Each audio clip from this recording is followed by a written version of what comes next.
تو وقفہ ہو گیا اور انہوں نے دوسرے وکیل صاحب کو کہا گیا کہ آپ ریکارڈ دیکھ لیں. باقی کیسز کی سماعت ہو گئی تو ہم باہر نکلے. تو اس وقت بھی یہ کلائنٹ جو تھا پریشان تھا. اس نے کہا کہ یہ کیس ایڈجرن تو نہیں ہو جائے گا, اس کا میں التوا تو نہیں ہو جائے گا, تو مجھے آج اسٹے مل جائے گا. تو میں نے کہا نہیں, انشاءاللہ اللہ خیر رکھے گا, آج فائنل بحث ہی ہو جائے گی اور اسٹیز کی بات نہیں ہوگی بلکہ سارا اپیل ہی آرگو ہو جائے گی. تو آپ پریشان نہ ہوں, جج صاحب نے انہیں کہا ہے کہ آج اس کا جو ہے وہ سماعت ہوگی. تو باقی کیسز کی سماعت کے بعد پھر دوبارہ جو ہے وہ فاضل جج صاحبان نے جو ہے وہ اس کیس کی سماعت شروع کی, اور اس میں جو لا پوائنٹس تھے اور جو فیکچول پوزیشن تھی وہ ڈسکس ہوئی.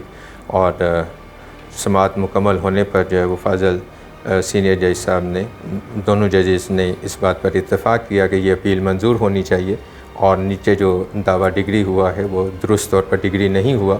اور خاص طور پر عدالت عالیہ نے سپریم کورٹ کے جو ججمنٹس ہیں ان کیس میں انوالو پوائنٹس پر, ان کو ملحوظ خاطر نہیں رکھا گیا ہائی کورٹ کی ججمنٹ میں. تو انہوں نے یہ فیصلہ سنایا کہ for reasons to be recorded later on this appeal is allowed.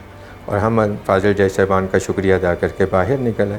تو یہ چونکہ غالباً پڑھا لکھا آدمی نہیں تھا اور بیک گراؤنڈ کا تو باہر نکلا, اور جب ہم کمرہ نمبر 3 کی عدالت سے آگے آئے تو سیڑھیوں سے نیچے اترے تو اس نے مجھے پوچھا کہ وکیل صاحب کیا ہوا ہمارے مقدمے کا.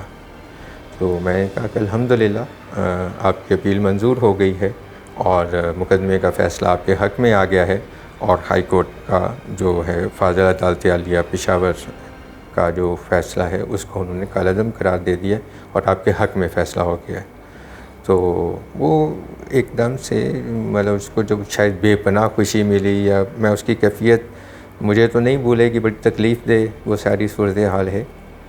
لیکن اس نے جو ہے وہ جیسے اس کی آنکھیں پھٹی کی پھٹی سی رہ جاتی ہیں, بہت زیادہ خوشی کا شاید معاملہ یا کیا. تو اس نے دوبارہ مجھ سے پوچھا وکیل صاحب فیصلہ میرے حق میں ہو گیا؟ میں نے کہا جی الحمدللہ فیصلہ آپ کے حق میں ہو گیا. تو یہ بات کہہ کے میں تھوڑا سا آگے چلا. بار کے کچھ سینئرز آگے کھڑے تھے تو میں ان کو سلام کرنے کے لیے آگے ہو گیا. تو کچھ سیکنڈز ہی کا فرق ہوا ہوگا تو پیچھے سے شور مچ گیا کہ جی وہ آپ کا کلائنٹ گر گیا. تو پھر ہم نے اس کو اٹھایا اور اس کو سٹول پہ لٹایا, اور باقی وہ کلا صاحبان بھی آ گئے, بار روم کا سٹاف بھی آ گیا. اس کو جو ہے وہ اس کی چیسٹ وغیرہ کو دبایا گیا, اس کی سانس بحال کرنے کی کوشش کی گئی, اور فوری طور پر ہی ہمارے سپریم کورٹ کا جو میڈیکل سینٹر کا عملہ ہے, میں ان کا بھی شکر گزار ہوں کہ انہوں نے فوری طور پر صورتحال کی سنگینی کا احساس کیا. ڈاکٹر صاحب اور باقی عملہ جو ہے وہ فوراً تشریف لے آئے اور انہوں نے فوری طبی امداد ان کو دی, ویل چیئر پہ بٹھایا. بلکہ اس وقت تھوڑا سا وہ ہوش میں آ گیا اور ہم لوگ خوش ہو گئے کہ یہ بہتر ہو گیا. تو بہرحال پھر ہم اسے میڈیکل سینٹر میں لے گئے. ڈاکٹر صاحب نے وہاں پر مزید اس کو ادویات دیں, چیک کیا.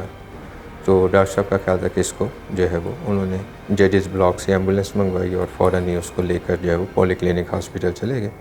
تو بعد میں ہم نے جب چیک کیا تو پتہ چلا کہ وہ اللہ تعالیٰ کے حضور حاضر ہو گیا. ایگزیکٹلی یہ کیس کیا تھا ان کا؟ کتنی زمین تھی, کتنا عرصہ پہلے لی, پھر قبضہ ہو گیا؟ تقریباً 3 کنال کے لگ بھگ زمین تھی. یہ عمر علی اور اس کے 3 اور بھائی 4 لوگوں نے یہ خریدی تھی, اور محمد صابر جو تھا اس نے جو ہے وہ شفا کا کیس دائر کیا, اور اس نے کہا جی کہ یہ میرا جو ہے وہ شفے کا معاملہ ہے. تو وہاں کے علاقائی رواج کے مطابق جو ہے وہ پھر لوگوں نے یہ کہا کہ اس میں ہم علماء سے اس کا فیصلہ کروا لیتے ہیں, شرعی تحکیم کروا لیتے ہیں. اور آج کل بھی یہ الٹرنیٹ ڈسپیوٹ ریزولوشنز کا, ADR ایکٹ کا اور معاملہ جو ہے وہ چلتا ہے, اور عدالتیں اس بات کو انکریج بھی کرتی ہیں کہ متبادل ذرائع سے لوگوں کے معاملات جو ہیں وہ حل ہو جائیں.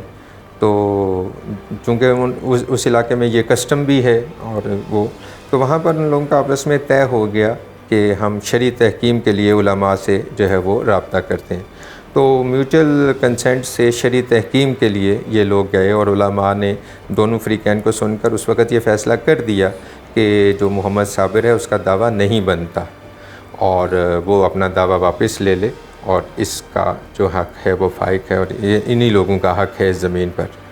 لیکن بدقسمت وہ پھر یہ ہوا کہ انہوں نے عدالت میں درخواست بھی دی کہ شرعی تحکیم کے مطابق جو فیصلہ کیا ہے علماء نے, اس کے مطابق جو ہے وہ اس کو دعویٰ واپس لے لیا جائے.